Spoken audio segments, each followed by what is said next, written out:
सवाल लिखा है भाई ने, हमारे हमसायों की नाबालिग बच्ची का निकाह हुआ था और अब 7 साल बाद दोबारा निकाह किए बगैर इसकी रुखसती हुई है।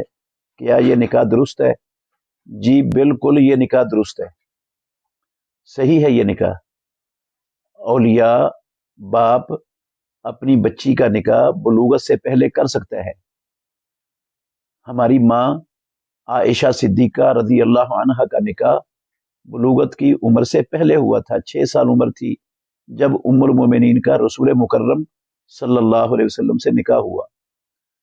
तो 9 साल उम्र थी जब रुखसती हुई है। अरबों में 9 साल की बच्चियां बलूगत की उम्र को पहुंच जाया करती थी।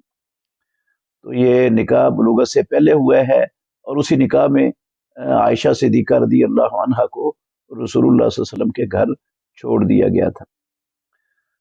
तो कुरान मजीद में भी है, अल्लाह रब्बुल आलमीन फरमाते हैं कि वल्लाई लम यहिदना, वो खवातीन, वो औरतें, वो बच्चियां जिनको अभी मेंसेस नहीं आए, हैज शुरू नहीं हुआ, उनको अगर तलाक हो जाती है तो उनकी इद्दत सलासा तो अशहुरिन, 3 महीने है।